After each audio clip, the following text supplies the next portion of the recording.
My first ever crab rangoon.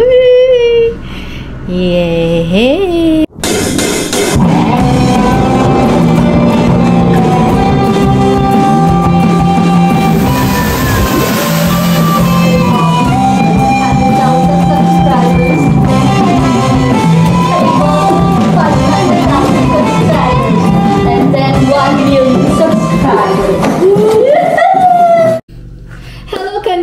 Good morning, good afternoon, good evening, and hello world! Kamusta mga kanuyog? It's been a while. So for today's vlog, naisipan ko kasing magluto ng crab rangoon. Kasi tuwing kumakain kami dito sa may restaurant malapit sa amin is yung isa sa ina-order namin, yung bento box. Lunch bento box is talagang meron silang crab rangoon dun sa box, sa bento. Masarap yun. So, sabi ko, why not? Mag-try tayo. Charot, minsan lang naman ako magluto. Si B1 talaga kasi yung nagluluto. So, today we will try our crab rangoon and it's my first time, mga kanuyog, to do it. So, ang kailangan natin, wait, I will just prepare it. Hindi ko pala napiprepare. So, yan mga kanuyok, I'm back. Nag-gather ko na yung mga ingredients na kailangan natin. Actually, lumabas ako kasi wala na pala kaming cream cheese. Charot! So, for the ingredients of our crab rangoon. Ragoon ako ng ragoon kanina. It's crab rangoon. The spelling is R-A-N-G-O-O-N. So, rangoon. First ingredients is, of course, we need a crab meat. Or pwede yung talagang crab meat. Tapos, imitation crab meat. Ito meron ako ngayon. Wonton wrapper. Of course, cream cheese. Green onions. Garlic powder. Black pepper. Optional lang to mga kanuyo ka. Dash, Mrs. Dash. Wala lang. Gusto ko lang siya lagyan. Kasi sarili ko naman tong recipe. Sarili kong recipe. Ako nagmamay-ari. No, sarili kong version ito ng rangoon. So, ito yung, kung ano yung nilalagay ko dun sa bake sushi ko, yun din yung gagawin ko. Para same lang ang lasa. Charot. And, of course, we need cubine mayo. So, yan. Paubos na nga siya. And then sriracha. And optional lang to mga kanoy para may konting kick and spice. So yeah. Let's start. Maghihiwa na ako ng mga ingredients para hindi ko na yun i-vlog yung pag-hihiwa ko ng ingredients kasi hahaba na. So once na ihiwa ko na lahat, magre-resume tayo sa vlog. So yan, ito na itsura niya. Ito yung crab rangoon. Crab rangoon. Ito yung crab meat, imitation crab meat, and then nilagyan ko na siya ng green onion. So, let's go. Kailangan nakapatong siya. Hold on. So, ayan na itsura niya mga kanuyok. Pag malapitan, ilapit natin ang camera. So, yan. Sabi dun sa ingredients na ano ko is kailangan 200 grams na ganito. Anuhin ko na siya para madali-daling ano. So, haluin ko muna to. Let me just put some garlic powder.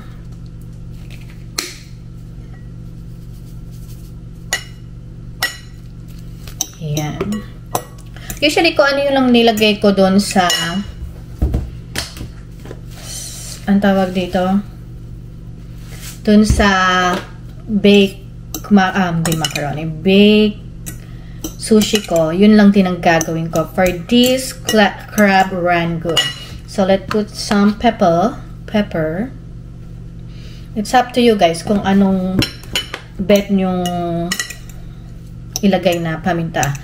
Your recipe, no problem. So, gusto ko siyang lagyan ng parsley para for a change. Dried parsley. Para kunyari talagang colorful. Optional lang to mga kanuyok. So, it's up to you guys. Kung gaano karaming lagay mo. Para maiba for a change. So, yan. Nalagyan ko pa ng dried parsley. So, yan. Bango. And then, let's put some wasabi for a kick. Sarap nito. There you go.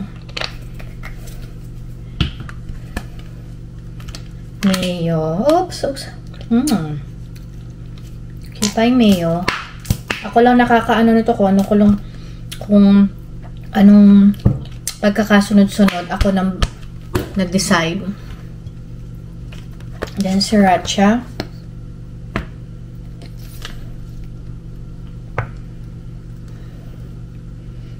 There you go. Sarap. Then haluin nyo. Then ilas na lang natin yung cream cheese. Then pag kulang yung mayo, edi lagyan na lang natin later. There you go. Alam nyo, ang bango nyo na. Naamoy ko na yung amoy nung kinakain namin. Yung rangoon sa tawag dito. And now,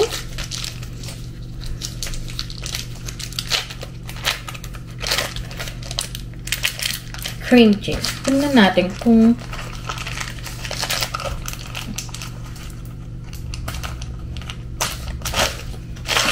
gano'ng kadami. But I have to get some of the marami tayong magagawa ko. Ito yung natira. So, probably hindi ko usually hindi na ako nagsusukat. As in, kung ano na lang yung mag-gather ko or kung ano yung lumabas dito, that's it.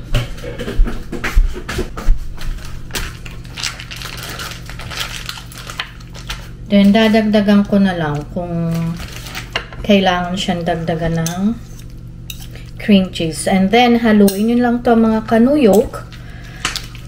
And then, that's it na. I-wrap na natin siya. So, lagyan natin siya ng a little bit of salt. A pinch of salt. Optional lang to mga kanuyok. It's up to you. Yung iba, sugar yung nilalagay. But I like salt. I don't know.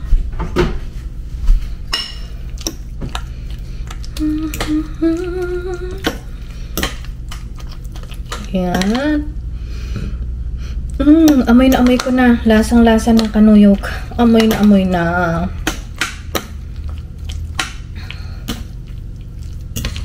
Let me taste it.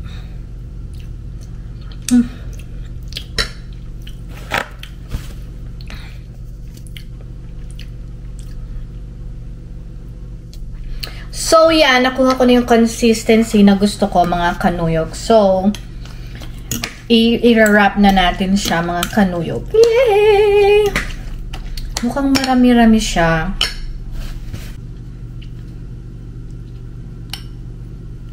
And then, look. I did it! There you go, my first rangoon. Woohoo! Medyo onti-an siguro natin para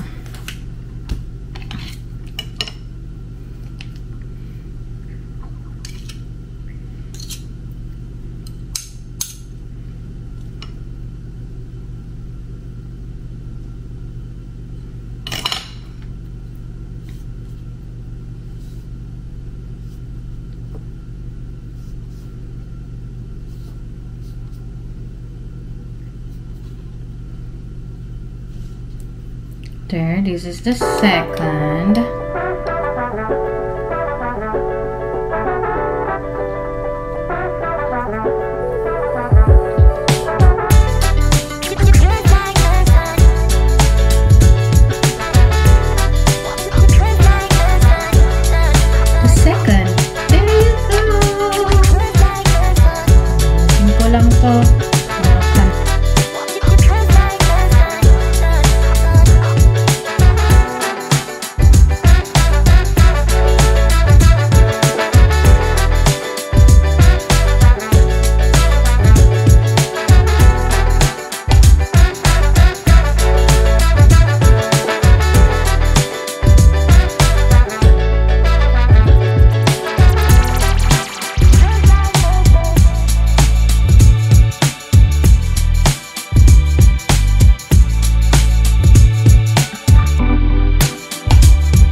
So, yan. Tapos na mga kanuyok ang aking crab rangoon. Look kung ilan ang nagawa ko. Look, look, look. Charan! Iba-ibang design yan. Charot. Tapos, meron pa tayong panglagay sa freezer. O, diba? Naka 16 tong dalawa. And then, ito ay 15 pieces. So, hindi naman to lahat ipiprito. So, let's see kung masarapan si B1. Dito na siya eh. So, yan. Nagpapainit na tayo ng mantika, mga kanuyok. Ipipirito na natin. There you go. Pamainit. So, yan na. Pinipirito na. Testingin natin. Sana masarap. Nandito na tayo sa Struggle Israel ang magpirito.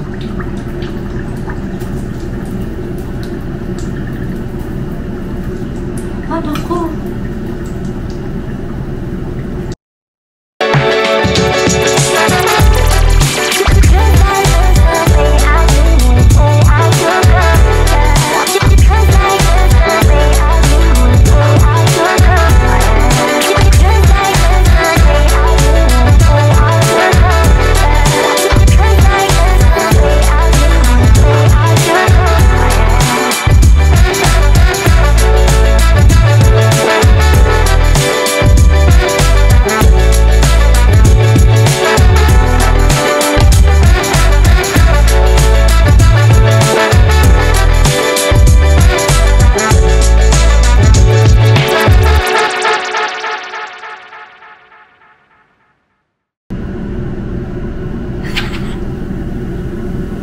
Ako talaga ang magpirito.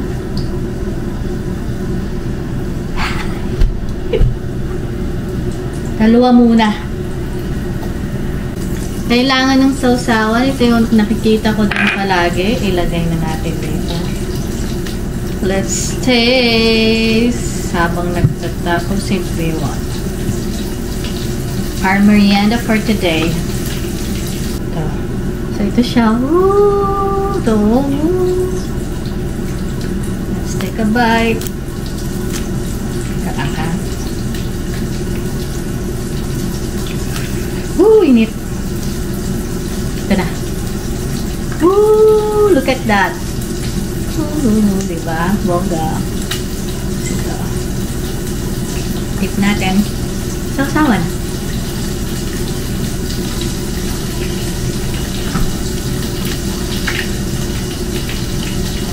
Sarap.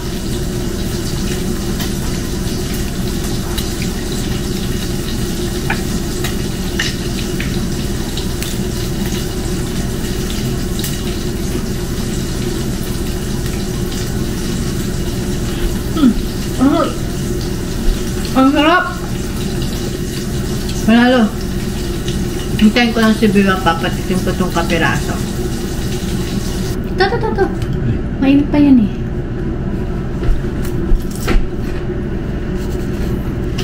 Medyo nakopya ba? Walang sa ano? Perfect. Perfect! Yes. Perfect daw! Sabi ni Biwan! So, yun lang. Yun lang yung vlog. Yun lang yung vlog namin for today. Magpipirito pa ako. Okay na to? Or gusto mo pa? 2, 4, 6. 8 pa. 2 pa. Okay. Ah, nakapagpirito ako.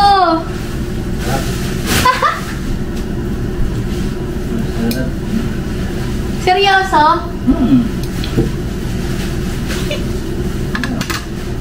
Kasi tatabi ko na lang to. So, yun lang yung aming vlog for today. So, ang aming crab rangoon.